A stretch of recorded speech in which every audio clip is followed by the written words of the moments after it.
Alhamdulillahi Rabbil Alamin. Hamdan katsiran kama amar. Ahmaduhu wa ashkuruhu wa astaghfiruhu. Asyhadu an la ilaha illallah wa la syarika lah. Wa asyhadu anna Muhammadan abduhu wa rasuluhu la nabiyya ba'da wa rasulah. Allahumma shalli ala Muhammad wa ala ali Muhammad. Allahumma shalli alaihi. Sesuai berkat channel rahmat Allah Subhanahu wa taala. Kita coba akan ulas berkaitan dengan wawancara eksklusif Presiden Prabowo Subianto yang dicecar oleh 7 jurnalis senior, 6 diantaranya pemimpin redaksi sejumlah media dan 1 pemimpin redaksi Narasi TV ya, Narasi Institute ya, Najwa Shihab begitu. Ada Uni Lubis, Najwa Shihab, Alvinto dan beberapa pimret lainnya, ada dari SCTV ya, ada dari Detik dan yang lainnya begitu. Nah, ada hal yang menarik yang coba kita ulas adalah sejumlah tanggapan yang menganggap ini adalah bagian dari sikap terbuka Presiden Jokowi untuk menerima media atau sifat terbuka Presiden Prabowo Subianto maksud saya ya, kepada media untuk membuka diri terkait informasi-informasi apa yang berkaitan dengan kebijakan negara. Karena di forum itu, forumnya dibuka secara publik, tidak ada sensor begitu, tidak ada pertanyaan yang didesain begitu, jadi semuanya alamiah. Ini diantaranya yang disampaikan oleh Sekjen Partai Golkar Sarmuji yang mengomentari wawancara eksklusif antara Prabowo Subianto dengan sebelah media ya, jurnalis senior ya, tepatnya ada 7 jurnalis senior, ada Uni Lubis dan yang lainnya begitu. Namun kalau kita perhatikan sebenarnya apa yang nampak dalam wawancara itu tentu saja tidak lepas dari bias kontrol kekuasaan, karena akhirnya hal-hal yang sebenarnya ingin diketahui publik tidak bisa dijawab oleh Prabowo dan juga tidak pernah ditanyakan oleh jurnalis-jurnalis yang hadir dalam pertemuan tersebut begitu. Misalnya kalau kita bicara tentang kasus Pantai Indah Kapuk II, juga yang sedang viral hari ini adalah kasus ijazah palsu Jokowi.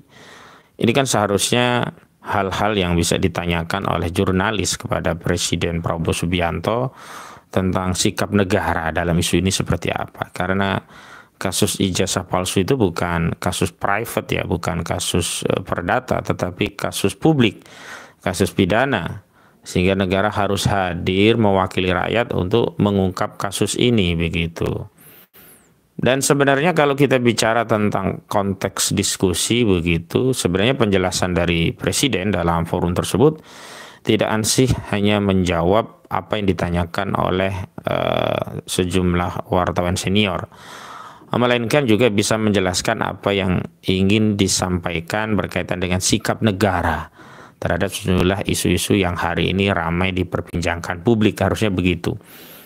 Maksud saya adalah kalaupun memang tidak ada pertanyaan itu muncul dari jurnalis ini ya, dari wartawan-wartawan ini ya, baik pertanyaan mengenai kasus ijazah palsu Jokowi, termasuk pertanyaan mengenai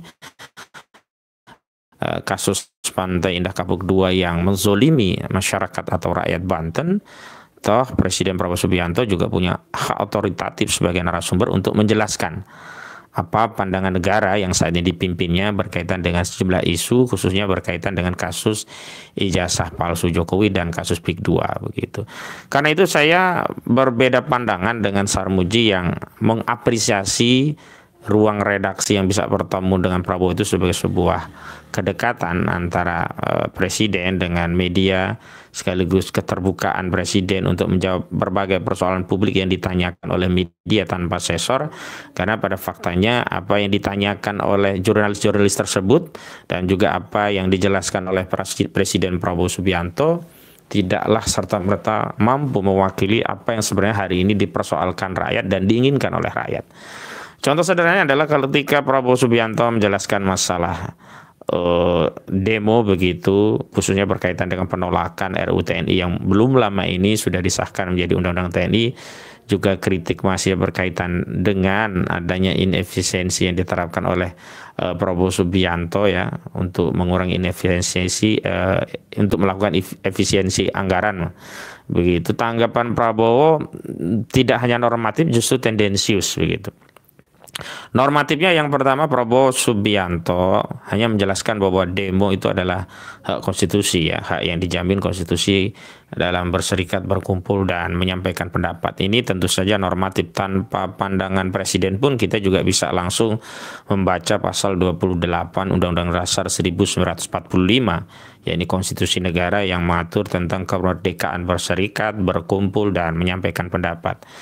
Namun yang kedua justru ada semacam tendensi penjelasan dari jawaban seorang Prabowo Subianto terkait adanya demo mahasiswa yang mengkritisi dua isu yang dia jelaskan, yakni isu tentang RUU TNI yang itu akan dikhawatirkan akan mengadopsi difungsi TNI yang dulu pernah menjadi momok pada rezim Orde Baru, dan kedua berkaitan dengan kebijakan efisiensi anggaran yang ini menyusahkan masyarakat juga terutama aparat penyelenggara negara ASN dan yang lainnya begitu.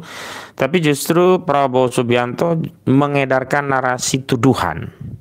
Misalnya dia menyatakan apakah benar itu demo murni, tidak ada yang mendanai, kita bukan anak kecil loh, dan seterusnya. Saya kira bagi seorang kepala negara tidak layak memberikan statement resmi seperti itu, apalagi ini wawancara eksklusif dari seorang presiden yang punya dua jabatan sekaligus, yakni kepala negara sekaligus kepala pemerintahan begitu. Harusnya kalau ya anasir seperti itu keluar dari seorang analis, pengamat, atau orang-orang di luar kekuasaan boleh-boleh saja. Tetapi kalau ini dilakukan oleh seorang presiden, padahal presiden sendiri tidak melakukan upaya untuk melakukan penyelidikan terhadap hal itu, misalnya kemarin ya saat terjadi demo penolakan RUU TNI, presiden tidak memerintahkan kepada Kapolri untuk mengusut tuntas demo-demo itu, siapa yang membiayai, motifnya apa, bagaimana pelanggaran hukumnya begitu. Tetapi justru mengedarkan narasi bahwa demo-demo itu potensial ya didanai dan punya motif-motif lain begitu. Ini tentu saja sebuah tuduhan yang terbuka dari seorang presiden kepada rakyatnya sendiri, lebih spesifik kepada mahasiswa, yang sebenarnya secara normatif sudah dikatakan oleh saudara Prabowo Subianto bahwa demonstrasi itu adalah hak konstitusi, hak berserikat, berkumpul dan menyampaikan pendapat. Ini kan sama saja memberikan semacam warning ya, warning bahwa masyarakat jangan kemudian terlibat dalam aksi-aksi demo atau membersamai narasi-narasi demo dengan tuduhan bahwa demo itu ada yang membiayai. Harusnya bagi seorang presiden dia harus mengedepankan husnuzon lah kalau dalam bahasa agama, kalau dalam bahasa hukum negara ya ini harus mengedepankan asas praduga tidak bersalah atau presumption of innocence. Tidak layak dari lisan seorang presiden justru mengedarkan narasi ada demo yang didanai, ada motif yang seterusnya begitu. Terlepas presiden pun tahu itu, sudah ada laporan resmi kepada dirinya terkait itu, tapi sepanjang ini belum menjadi proses hukum, belum dibuktikan lewat pengadilan yang berkekuatan hukum tetap, maka presiden tidak layak ya mengedarkan narasi itu, dan ini sama saja presiden sedang menakut-nakuti rakyat untuk menjalankan hak konstitusi yang sebelumnya dia declare itu bagian dari hak dasar, hak konstitusi yang normatif itu dimiliki oleh setiap warga negara. Jadi itu yang bisa kita tangkap. Nah, adapun hal yang lain, saya ingin kritisi pertemuan dengan 7 jurnalis senior itu dari beberapa hal. Yang pertama, tempat dan latar wawancara. Nah, tempatnya itu kan di kediaman presiden, dan itu bukan juga kediaman yang sifatnya fasilitas negara, misalnya istana negara, tapi ini kediaman privasi, yakni rumah Presiden Prabowo Subianto di Hambalang, di Bogor begitu ya. Jadi dari sisi tempat, tentu saja tempat ini menentukan semacam kesadaran psikologi dari pihak-pihak yang melakukan diskusi atau komunikasi. Beda kalau kasusnya wawancara itu dilakukan misalkan di ruang publik, di Istana Negara kah, atau di gedung DPR kah, yang memang menjadikan posisi dari pewawancara dengan yang diwawancara itu relatif setimbang, atau bahkan beda lagi kalau wawancara itu dilakukan di ruang media, di newsroomnya media, di tempat yang menjadi otoritas pemilik redaksi atau pemilik media. Jadi suasana kebatinannya berbeda.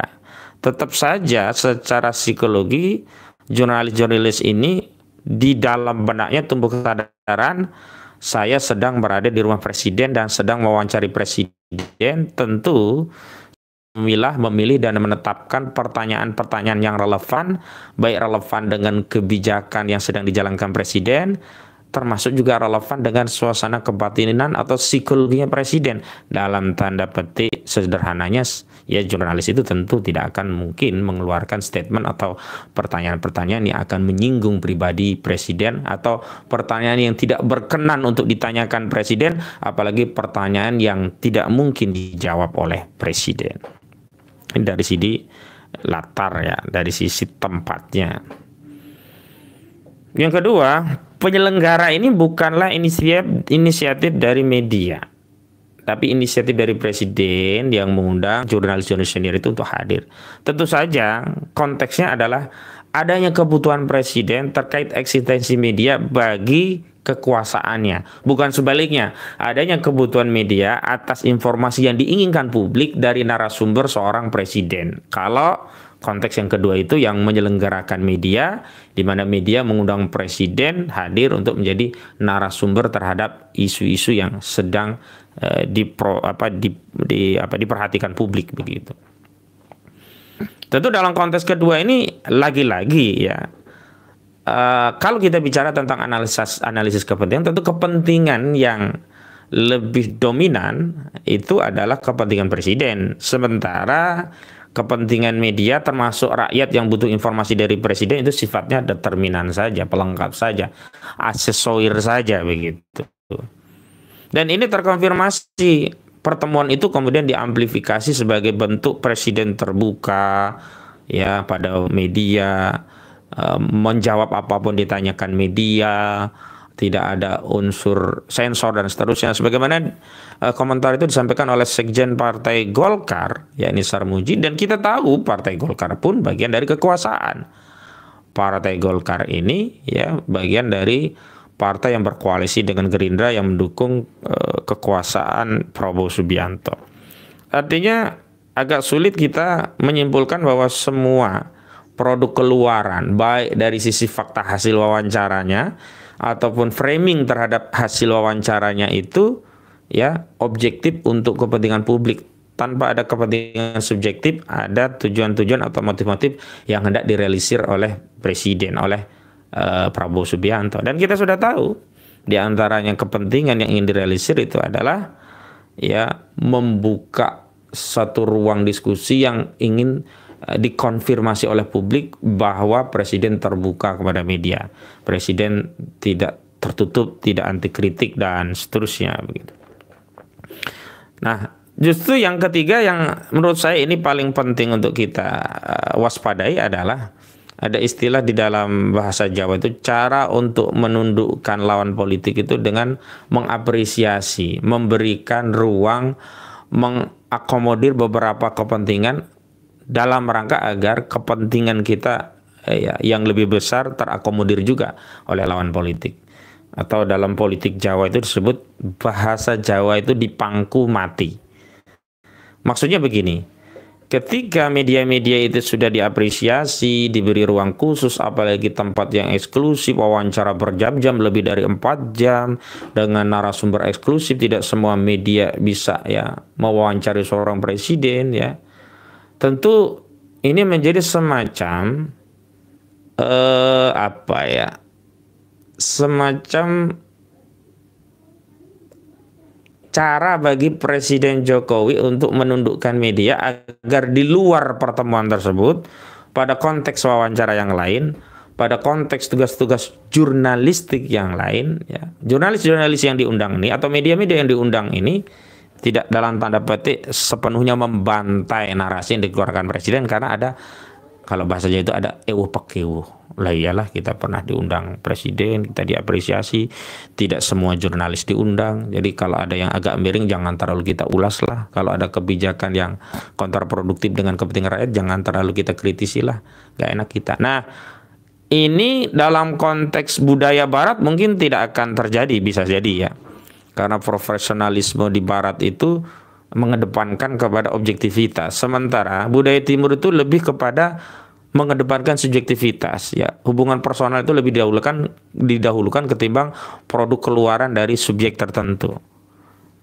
Jadi ada ewuh pakewuh gitu. Itu budaya kita, budaya timur, dan nggak bisa kita paksa orang timur seperti orang barat yang nggak ada urusan, nggak peduli ya, walaupun apapun ya, kalau ini nggak cocok ya kita katakan saja begitu. Atau secara lebih spesifik ini adalah budaya Jawa. Dan tidak bisa kita pungkiri Jawa itu mayoritas, itu berbeda dengan budaya orang Sumatera ya. Dari falsafahnya saja beda ya. Orang Jawa itu dengan strategi politiknya dipangku mati ya kan. Andap asor dur wekasani ya. Ya mengalah merendah tapi menang atau tinggi di ujungnya begitu. Nah, kalau orang Sumatera tidak terbiasa, orang-orang Melayu pada umumnya, orang Betawi dan yang lainnya itu terbiasa dengan falsafah lebih baik berputih tulang daripada berputih mata. Ya hitam katakan hitam, putih katakan putih, ya kuning katakan kuning, merah katakan merah. Itu karakter budaya orang Sumatera. Tapi kalau Jawa, dan mayoritas penduduk rakyat kita itu Jawa, dan mayoritas politisi kita itu Jawa, dan mayoritas pemilik media itu ada afiliasi dengan Jawa, maka karakter ewuh pakewuh ini ya, yang merupakan bagian dari budaya ketimuran secara umum gitu, itu akan mempengaruhi media tadi akhirnya dalam tanda petik ya tidak akan segarang sebelum diundang presiden. Nah, sebenarnya kita tahu lah, sebelum diundang presiden pun misalnya ya Najwa Shihab kan selama ini kan selalu kritis, ya, apapun dikomentari, apapun dikritisi, tapi sepanjang ya kekuasaan Prabowo ini kan nyaris tidak ada suaranya Najwa Shihab. Di zaman Jokowi juga begitu. Padahal kalau nyecer narasumber kan luar biasa ya, narasumber belum selesai menjelaskan deskripsi jawaban yang ingin dia katakan kepada publik langsung dipotong lagi oleh Najwa Shihab. Potong lagi, potong lagi, potong lagi. Beda dengan Karni Ilyas. Karni Ilyas itu adalah jurnalis yang ketika memandu sebuah acara atau mewawancarai narasumber itu lebih membuka ruang, ada narasumber itu bisa lebih eksploratif menjelaskan jawaban yang ingin dia sampaikan. Jadi kalau Najwa Shihab itu seperti narasumber kedua begitu. Jadi selain host dia juga ingin jadi narasumber gitu. Nah, tapi dalam konteks dengan Prabowo ini juga kita lihat Najwa Shihab ya mau tidak mau dia harus tunduk pada budaya ewuh pakewuh, pada konteks psikologi bahwa dirinya saat ini mewawancara presiden, bahwa pada latar bahwa dirinya hari ini ada di ruangan yang disediakan presiden, dan dirinya hari ini diundang sebagai tamu kehormatan untuk mewawancarai presiden. Itu otomatis ya kenakalan dalam tanda petik, kenakalan jurnalistik itu tidak muncul. Nah, saya masuk kepada substansi apa yang hendak kita ulas hari ini adalah, maka wajar saja ketika dialog yang berjam-jam itu lebih komunikasikan apa yang pemerintah lakukan ini kepada masyarakat ketimbang apa ya yang menjadi respon masyarakat terhadap keinginan rakyat. Dua isu penting yang tidak dibahas sama sekali dalam pertemuan tersebut adalah, pertama kasus ijazah palsu Jokowi, yang kedua kasus Pantai Indah Kapuk II. Kita awali dari kasus Pantai Indah Kapuk II. Sampai hari ini belum ada statement langsung dari saudara Prabowo Subianto yang memberikan statement terbuka membela rakyat yang ada di Banten dari kejahatan oligarki PIK II. Yang ada adalah pembantu-pembantunya yang bicara. Dan sampai hari ini saya konfirmasi kasus PIK II kezalimannya belum berhenti. Ya, pengurukan tetap berlangsung. Pemagaran laut tetap jalan, nggak ada pagar laut itu bersih seperti yang dijelaskan oleh Saktiwayu Trenggono, Menteri KKP, masih ada. Dan besok rencana saya akan menyisir pagar laut untuk membuktikan bahwa instruksi dari negara untuk melindungi rakyatnya itu diabaikan, dikencingi oleh aguan. Para pejabat itu lebih tunduk, taat, dan patuh pada aguan ketimbang kepada amanat konstitusi, ketimbang setia kepada rakyat yang hari ini terzolimi. Tidak ada. Padahal kalau kita bicara tentang urgensi, Presiden lebih urgen bicara tentang nasib rakyat ketimbang mengomentari demo yang dikatakan oleh Presiden, ya narasinya itu ditunggangi, ya dibiayai, ada motif lain. Itu kan statement yang bisa kita katakan tuduhan, asumsi tanpa dasar.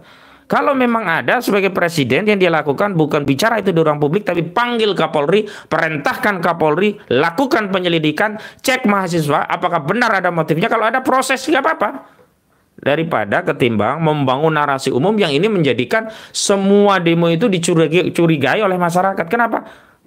Jangan-jangan demo itu seperti dikatakan oleh Pak Presiden Prabowo. Ada motif, ada menunggangi. Ini kan nggak sehat. Nggak sehat bagi iklim bernegara yang semestinya sebagai pejabat publik, presiden, menteri, bupati, gubernur, wali kota itu harus siap dikontrol oleh rakyat. Karena dia bekerja bukan untuk dirinya, dia bekerja untuk rakyat. Dan dia digaji bukan dari gaji korporasi perusahaannya, tapi dia digaji dari pajak rakyat. Dan menjadi hak sekaligus kewajiban rakyat mengontrol kekuasaan agar kinerja kekuasaan, kinerja menteri, kinerja presiden, kinerja gubernur, kinerja DPR itu sejalan dengan apa yang diharapkan oleh masyarakat, begitu. Dan dalam konteks kasus pagar laut dan sertifikat laut, di kasus PIK 2 itu nyaris nol ya kinerja kekuasaan. Kenapa? Karena apa yang diambil dalam beberapa ya agenda kasus pagar laut dan sertifikat laut itu hanyalah untuk menyelamatkan oligarki, aguan dan kawan-kawan, ya kepentingan bisnis dia, ya aguan dan kawan-kawan, sambil membangun narasi seolah-olah kekuasaan sudah menegakkan hukum, padahal tidak ada.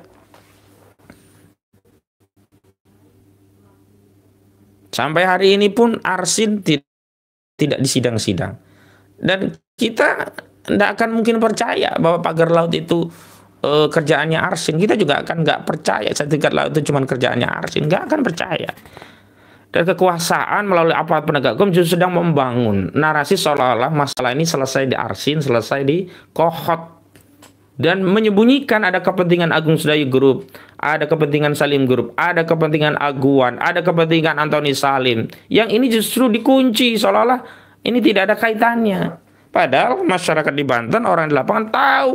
Sejak sebelum pagar laut itu ramai di November 2024 yang lalu, kami ke Pulau Cangkir, mereka sudah langsung jawab, itu punya siapa? Itu punya Agung Sedayu.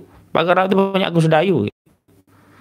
Dan oleh Agung Sedayu juga sudah diakui, ya sertifikat di atas pagar laut itu punya dua perusahaannya, IAM sama CIS ya. Itu semuanya kan nggak ada yang kemudian diadres oleh kekuasaan, minimal oleh aparat penegak hukum, bahwa ada keterlibatan oligarki ini di kasus pagar laut maupun di kasus sertifikat laut. Itu dalam kasus pagar laut, kasus PIK 2. Yang kedua dalam kasus ijazah saudara Joko Widodo. Ini kan menjadi ramai lagi setelah Rismond Hasyiholan Sianimpar dengan keahliannya sebagai ahli forensik digital membongkar kepalsuan ijazah saudara Joko Widodo, yang sampai hari ini justru makin banyak orang yang urun rembuk tentang masalah ijazah ini.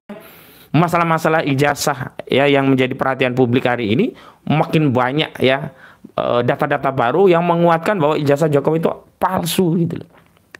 Nah, Presiden harusnya bertindak. Kenapa? Karena ini ya orang yang memalsukan ijazah ini bukan hanya orang yang menjadi tukang kelontong, tukang sate, tukang onde-onde. Dia bukan cuman ya katakanlah tukang becak, tukang angkot yang tidak punya ya dampak atau implikasi bagi kehidupan berbangsa dan bernegara. Ini orang pernah menggunakan ijazahnya untuk jadi wali kota, untuk jadi gubernur, untuk jadi presiden 2 periode. Dan ini orang dengan kewenangannya sebagai presiden yang diperoleh diantaranya syaratnya dengan ijazah tadi, yang kemudian ijazahnya hari ini diributkan orang sebagai ijazah palsu, ini sudah menumpuk orang di atas 8.000 sampai 10.000 triliun. Lah kenapa nggak ada ya? Nggak ada dua hal ya, nggak ada satupun pertanyaan dari jurnalis yang katanya senior ini ya, nggak ada dari Uni Lubis, nggak ada dari Najwa Shihab, nggak ada dari Alvinto, nggak ada semuanya itu yang katanya kritis itu, nggak ada satupun yang bertanya tentang isu ijazah palsu ini kepada Prabowo Subianto. Yang kedua, nggak ada juga ya jurnalis-jurnalis yang katanya senior ini bertanya tentang kasus PIK 2 kepada seorang presiden yang semestinya seorang presiden itu berdiri di depan untuk melindungi rakyatnya, dalam hal ini rakyat Banten. Nggak ada. Dan yang kedua juga nggak ada inisiatif dari seorang Prabowo Subianto sebagai kepala negara, sebagai kepala pemerintahan untuk menjelaskan kepada rakyat, menjelaskan kepada publik, terlepas tidak ada pertanyaan itu dari jurnalis bahwa dirinya punya sikap ini loh, sikap negara terkait ijazah palsu Jokowi, ini loh sikap negara terhadap kasus pagar laut dan sertifikat laut yang hari ini ramai dan belum selesai, yang pelakunya publik sudah tahu ini adalah Agung Sedayu Group. Ini kan tidak demikian, rakyat dibodoh-bodohi. Jadi saya bisa simpulkan bahwa wawancara 7 jurnalis senior ke Hambalang, ke kediaman Prabowo yang berjam-jam tadi, faedahnya bagi rakyat bisa dikatakan unfaedah, tapi faedah bagi kekuasaan adalah membangun citra positif kekuasaan, seolah-olah kekuasaan terbuka, mau menerima kritik, ya kekuasaan menyampaikan apa yang sedang dikerjakan, tapi kekuasaan tidak pernah mendengarkan apa yang diinginkan rakyat dan apa yang saat ini ya diderita, dirasakan oleh rakyat. Kekuasaan hanya bicara program ini, program itu, ya kekuasaan hanya bicara ya orang yang pinter itu nggak penting ya, kadang-kadang orang pinter nggak penting dan seterusnya. Tapi kekuasaan tidak pernah bertanya apa yang diinginkan rakyat, apa yang hari ini dirasakan rakyat, hal-hal apa yang harusnya urgent menjadi prioritas negara untuk memenuhi kewajiban konstitusionalnya, yang karena ada kewajiban konstitusional itu dia diberi kewenangan konstitusional ya, ini sebagai kepala negara sekaligus kepala pemerintahan. Jadi janganlah kita rakyat ini kemudian hanya disuguhi apa ya, sinetron begitu loh. Cukuplah kita menonton sinetron itu di drakor ya, drama Korea, atau dulu zaman saya kecil ya sinetron Tersanjung gitu ya, yang sampai seasonnya 1, 2, 3, 4 sampai 7 kalau nggak salah. Jangan tambah ya, negara memproduksi sinetron juga gitu loh, sinetron politik untuk mengelabui rakyat terhadap apa sebenarnya diinginkan rakyat. Coba kalau kita bicara 6 periode kekuasaan saudara Prabowo Subianto, adakah keinginan rakyat dalam awal-awal kekuasaan Prabowo atau sebelumnya di zaman Jokowi untuk melakukan revisi undang-undang TNI? Nggak ada. Untuk melakukan revisi undang-undang polisi juga nggak ada. Sesuatu yang tidak menjadi atensi rakyat justru dikerjakan. Hal-hal yang urgent, mendesak karena sudah dirasakan dampaknya oleh rakyat, misalkan kasus PIK 2 yang harusnya negara segera hadir, negara tetap tidak hadir, negara absen. Hari ini rakyat menjadi yatim, menjadi piatu, seolah-olah tidak punya negara, seolah-olah tidak punya pemimpin, dan itu pula yang ditegaskan ya oleh salah satu anggota DPRD dari Provinsi Banten, ya Kiai Haji Muhsinin ya, saat kami bersilaturahmi ke Banten ke kediaman Kiai Embai Mulya Sarip hari Kamis yang lalu, bukan hari Kamis, hari Sabtu yang lalu. Jadi saya kira kita tidak sedang butuh penjelasan negara ya, apa yang sedang dilakukan negara. Tetapi kita butuh negara mendengar dan menindaklanjuti apa yang hari ini dirasakan rakyat, derita apa yang hari ini dirasakan rakyat, dan keinginan rakyat itu apa terhadap penderitaan ini. Misalkan dalam kasus PIK 2, jelas kasus PIK 2 itu keinginan rakyat ya di stop ya, proyek PIK 2 ini. Jangan hanya tidak masuk dalam lampiran 77 PSN baik yang sifatnya baru atau carry over di Perpres nomor 12 tahun 2025 dianggap selesai. Tidak, yang dibutuhkan stop proyek PIK 2. Sampai hari ini proyek itu jalan terus, reklamasi jalan terus, pengurukan jalan terus, pagar laut masih ada, pembebasan lahan jalan terus, ya intimidasi jalan terus. Di mana negara? Apa fungsinya TNI yang dikerahkan untuk mencabut pagar laut kalau ternyata masih ada yang diamankan? Sampai Ketua Komisi 4 ya Bu Titik Soeharto itu datang, dikawal AL, ada kapal amfibi ya mengawal, tapi kok hasilnya kok kayaknya negara itu dikencingi oleh aguan, negara itu dikencingi oleh oligarki. Di mana peran negara? Itu yang dibutuhkan rakyat, bukan cerita bahwa demo itu kemungkinan ada yang menunggangi, ada yang biayai dan seterusnya. Itu tidak penting, itu udah bahasannya udah selesai, anak kecil pun tahu, biasalah itu. Tapi fokus terhadap kritikan itu yang harusnya dijawab, kritiknya seperti apa. Tidak kemudian justru menebarkan narasi fitnah atau meragu-ragukan atau bahkan menakut-nakutin rakyat terhadap aktivitas menjalankan hak konstitusional untuk demonstrasi dengan tuduhan seolah-olah setiap demonstrasi itu ada yang mendanai, ada motifnya yang jelek ya, bukan sekedar menjalankan hak konstitusi. Sesuatu yang dirahmati oleh Allah Subhanahu wa taala, saya kira ini bagian dari kewajiban sekaligus tanggung jawab kita semua sebagai warga negara. Kita bersuara bukan karena kita ya digaji. Harusnya suara-suara ini keluar dari wakil rakyat kita yang ada di DPR RI, DPRD, baik tingkat provinsi, kota maupun kabupaten.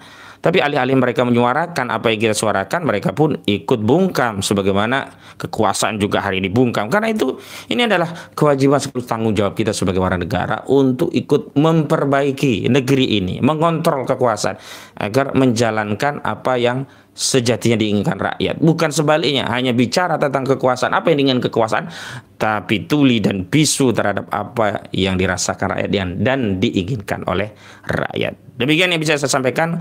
Kurang lebihnya mohon maaf. Billahi fisabil haq fastabil khairat. Wallahu muwaffiq ila aqwamit thoriq. Wassalamualaikum warahmatullahi wabarakatuh.